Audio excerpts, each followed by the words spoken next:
हमारी जरा सी शरारत पर अम्मा आग बबूला हो जाती और कपड़े धोने वाला डंडा उठा लेती जिसे हम डमनी कहते थे।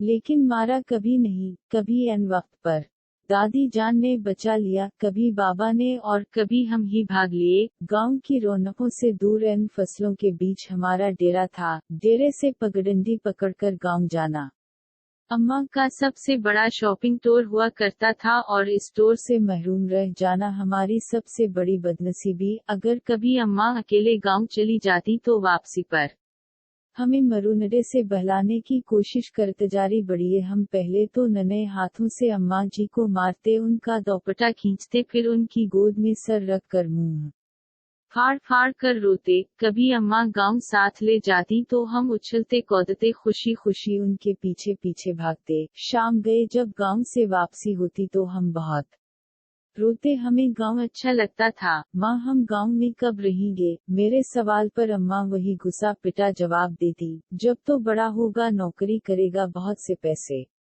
आएंगे, तेरी शादी होगी वगैरह वगैरह। यूं हम माँ बेटा बातें करते करते तारीख डेरे पर आन पहुँचते। मुझे याद है गांव में बाबा मुजफ्फर के यहाँ शादी का जश्न था। वहाँ जलने बुझने वाली बत्तियां भी लगी थी और पटाखे भी फूट रहे थे। मैंने माँ की बहुत मिन्नत की कि रात इधर ही ठहर जाएं, लेकिन वो नहीं माने। जब मैं माँ जी के पीछे रोता रोता गांव से वापस आ रहा था तो नियत में फुतूर आ गया और चुपके से वापस गांव लौट गया। शाम का वक्त था। माँ को बहुत देर बाद मेरी गुमशुदगी का अंदाजा हुआ। वो पागलों की तरह रात के अंधेरे में खेतों में आवाजें लगाती और डेरे से लेकर गांव तक हर कोने में लालटेन लटका कर झांकती रही। रात गए जब मैं शादी वाले घर से बाजियाब हुआ तो वो शर्नी की तरह मुझ पर हमला आवर हुई। इस रात अगर गांव की औरतें मुझे ना बचाती तो अम्मा मुझे मार ही डालती। एक बार अब्बू जी अपने पैर साहब को मिलने सरगोधा गए हुए थे। मैं उस वक्त 6-7 साल का था। मुझे शदीद बुखार हो गया। अम्मा जी ने मुझे गरम चादर में लपेटकर कंधे पर उठाया और खेतों से गुजरती 3 किलोमीटर दूर गांव के अड्डे पर डॉक्टर को दिखाने ले गई। वापसी पर एक खाले को फलांगते हुए वो खेत में गिर गई, लेकिन मुझे बचा लिया। इन्हें शायद घुटने पर चोट आई। उनके मुंह से मेरे लिए हस्बी अल्लाह निकला।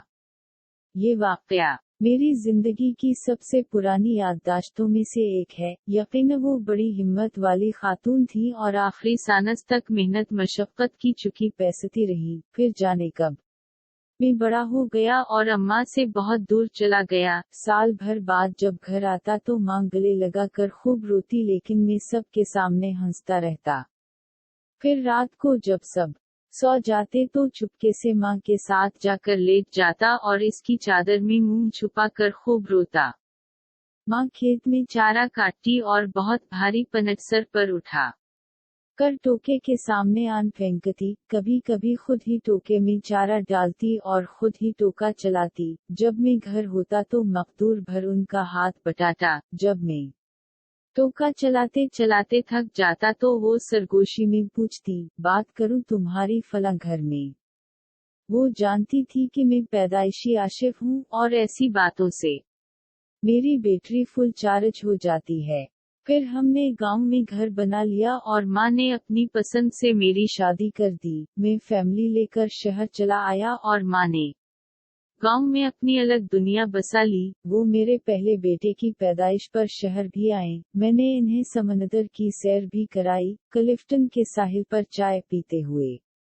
इन्होंने कहा, इस तो हमारे डेरे का छप्पर ज्यादा खूबसूरत लगता है। माँ बीमार हुई तो मैं छुट्टी पर ही था। इन्हें कई दिन तक बिस्को पान खिलाकर समझाता रहा कि मामूली पीठ का दर्द हैवा जल्द इफाका हो जाएगा। फिर दर्द बढ़ा तो शहर के बड़े अस्पताल ले गया, जहां डॉक्टर ने बताया कि जिगर का कैंसर आखिरी स्टेज पर है। खून की फौरी जरूरत महसूस हुई तो मैं खुद ब्लड बैंक बेड पर जा लेटा। माँ को पता चला तो उसने दिख से देखकर इतना कहा, क्यों दिया खून खरीद लाता, कहीं से पागल कहीं का।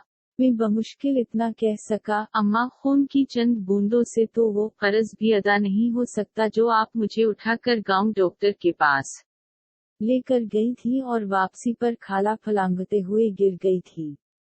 वो खिलखिलाकर हंसे तो मैंने कहा, अम्मा मुझे माफ कर देना, मैं तेरी खिदमत ना कर सका। मेरा ख्याल है कि मैंने शायद ही अपनी माँ की खिदमत की होगी। वक्त ही नहीं मिला, लेकिन वो बहुत फराख दिल थी। बिस्तर मरग पर जब बार बार मैं अपनी कोताहियों की उनसे मुआफी तलब कर रहा था तो कहने लगे, मैं राजी हूँ बेटा, काहे को बार बार मुआफी मांगता है। माँ ने मेरे सामने दम तोड़ा, लेकिन मैं रोया नहीं। दूसरे दिन सर भारी होने लगा तो कब्रिस्तान चला गया और कब्र पर बैठकर मुंह फाड़ कर रोया।